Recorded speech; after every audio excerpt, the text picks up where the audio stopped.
All right, so get this. Today we're diving headfirst into, like, one of history's biggest unsolved mysteries. Bigger than Bigfoot. Way bigger.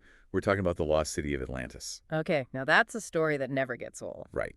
It's got everything. Yeah. Sunken cities, super advanced civilizations, and get this, maybe even a real-life disaster that's like the blueprint for the whole legend. All right, you've got my attention. So we're going full deep dive mode. Yeah. Digging through the myths, the theories, all that good stuff to see if there's anything at all that we can actually learn about Atlantis. And what's interesting is we're sticking to, like, actual history and archaeology this time. Exactly. None of that alien conspiracy stuff. No ancient astronauts. Nope. This is all about a story that's been blowing people's minds for centuries, and we're going to figure out why it's so powerful, whether it's, true or not. But got to start at the beginning, right? And that means talking about Plato. Oh, absolutely. Can't talk Atlantis without Plato. It's like he's the OG storyteller for this whole thing. Yeah, right. The source material you sent, it lays out how Plato described Atlantis, like in crazy detail, mostly in his books, Timaeus and Critias. I feel a history lesson coming on. Well, he basically paints this picture of this crazy, powerful island nation, and get this, it was beyond the Pillars of Hercules. The what now? That's what they called the Strait of Gibraltar back in the day. So imagine like an island out in the Atlantic, super advanced, crazy wealthy. Hold up, this wasn't just some random island. Oh, no. Plato described like a whole society, advanced tech, complex social structure. Basically everything you need to become the stuff of legends. Exactly. And to make it even better, he says the gods destroyed it all in a single day and night. Savage. Why? What'd they do? Moral corruption, apparently. So they had it all, but they, messed it up. Talk about a cautionary tale. But here's the real mystery, right? Did any of this actually go down? Was Atlantis a real place? Or was Plato just spinning a really good yarn? That is the million-dollar question, my friend.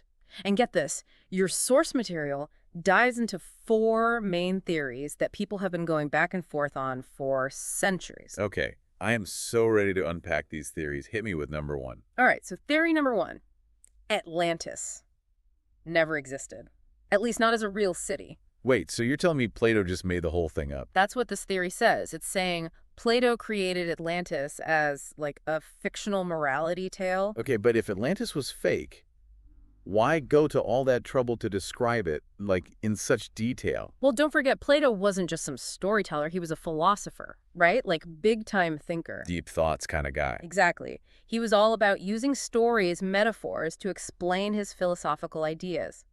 So maybe Atlantis, even if it wasn't a real city, was his way of talking about, like, the dangers of getting too powerful, too greedy. So kind of like a warning wrapped up in a really, really good story. Right. A fallen utopia, that's a story that really makes you think, No kidding. Yeah. It makes you wonder about the messages we choose to, immortalize through stories. For sure. But even if Atlantis wasn't real, it doesn't make the story any less powerful, Not at all. But let's move on. What's theory number 2? Okay, so this one's a bit more like, what if Atlantis was based on a real place? Now we're talking. Give me the juicy details. This theory says that Atlantis is actually, wait for it, the Minoans. The who? The Minoans.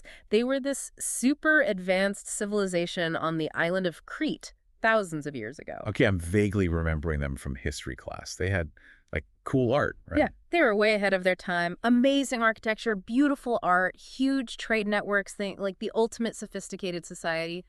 Sound familiar? Dude, you're literally describing Atlantis right now. Exactly. But here's where it gets good. Around 1600 BC, a volcano erupts on the island of Thera. Hold on, isn't that Santorini now?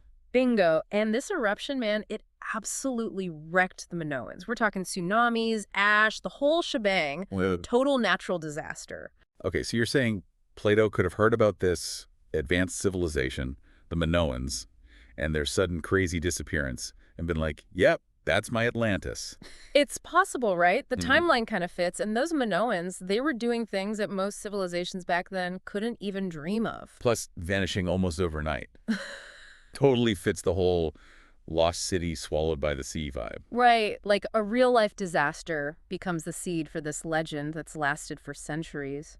It's a pretty cool thought, isn't it? Dude, it's like you're connecting myth and reality right before my eyes. This is why I love deep dives. All right, so the Minoan theory is definitely interesting. Definitely. But I'm guessing some people are still hoping for, like, a smoking gun, actual proof that Atlantis existed. Yeah, can't blame them for wanting that physical evidence. And some people, they've spent their whole lives looking. Right, like Indiana Jones style expeditions. Exactly. And your source material actually mentions a few places that people have looked at. Oh yeah? Like what? Well, one is the Bimini Road. It's this underwater formation in the Bahamas. Like I've totally seen pictures of that. It looks like underwater roads and walls. It's easy to see why people get carried away thinking it's man-made. But most scientists, they say it's just a natural formation. Oh, bummer. So not Atlantis then. Probably not, but there's another place that pops up a lot, the Azores. The Azores. Remind me, where are they again? They're a group of islands kind of in the middle of the Atlantic. Okay. They sit on top of this huge underwater plateau, basically a mountain range under the ocean. And some people think, what if those islands are just the tippy top of a much bigger landmass that sank? Hold on. So like Atlantis 2.0, just smaller. Kinda. It's definitely an intriguing idea, and it does line up with what Plato said about Atlantis being an island. Swallowed by the sea. Makes sense. But do we know for sure that the Azores are, Atlantis remnants? Here's the thing, there's no solid archaeological evidence to say they definitely are. So it's still a mystery then. Pretty much. And that's the tough part about, proving or disproving Atlantis, right? The ocean's huge, deep, full of secrets, but also really hard to search. It's like trying to find a specific grain of sand on a beach. Exactly. So no lost continent just yet. But there's one more theory we got to talk about. And this one's a doozy. All right, lay it on me. What's theory number 4? Okay, so picture this. Atlantis, but during the Ice Age. The Ice Age. Yeah. Like woolly mammoths and saber-toothed tigers, Ice Age. That's the one. And the thing about the Ice Age is, sea levels were way lower than they are now. Because all the water was frozen up in glaciers and stuff. Right. So the idea is, what if there was this whole civilization thriving on land that's now underwater? Whoa. So Atlantis could be down there, just, from a time when the world map looked totally different. Exactly. And that would make finding it nearly impossible with our current technology. That's crazy. It's like the ultimate cold case. Totally. But that's what makes it so mind-blowing, It makes you think, how much do we really know about the past? What if there are whole civilizations that came and went before recorded history even began? It's a bit humbling, isn't it? Makes you realize how much we don't know. Absolutely. But hey, that's part of the fun, right? Trying to piece together the puzzle of the past. Totally. But I gotta ask, if we haven't found Atlantis after all this time, with all our fancy tech and stuff? You'd think we would have stumbled on something by now, right? Exactly. So what's the deal? Maybe Atlantis isn't about finding actual ruins. Maybe it's more about, I don't know, how stories change over time or how they capture our imagination or even what they tell us about ourselves. That's a really interesting way to look at it. And it makes me think of, this might sound random, but the Thera mechanism. The what now? Okay, so picture this. You find this ancient Greek shipwreck, right? And inside is this crazy device made of gears and dials. It's over 2,000 years old. Okay. Sounds ancient. What's so special about it? Well, it turns out this thing was basically an ancient computer. It tracked the movements of the stars and planets with, incredible accuracy. No way. You're telling me the ancient Greeks had, a working astronomical calculator? Pretty much. And it just goes to show, ancient civilizations were capable of some pretty amazing things, stuff we're only just beginning to understand. Okay, that is wild. Mm-hmm. And while we're on the topic of crazy underwater discoveries. Mm-hmm. What about those structures off the coast of Japan? You mean Yonaguni? Yeah, those are some weird ones. These big stone formations underwater. I think I saw a documentary about those. Some people think they're man-made, right? Right. Some researchers say they look like steps, walls, roads, all that. But others, they're adamant that it's all natural, just the ocean carving the rock over time. Well, even if it's natural, that's still pretty impressive, the power of nature and all that. For sure. But it all circles back to the same thing, doesn't it? Why are we so drawn to these mysteries, these hints of lost civilizations? What is it about Atlantis that still speaks to us? It's like this idea that there was this whole civilization, more advanced than us maybe, that just got wiped out. It's kind of inspiring and scary at the same time. Right. It makes you wonder about our own civilization, could we achieve that kind of greatness?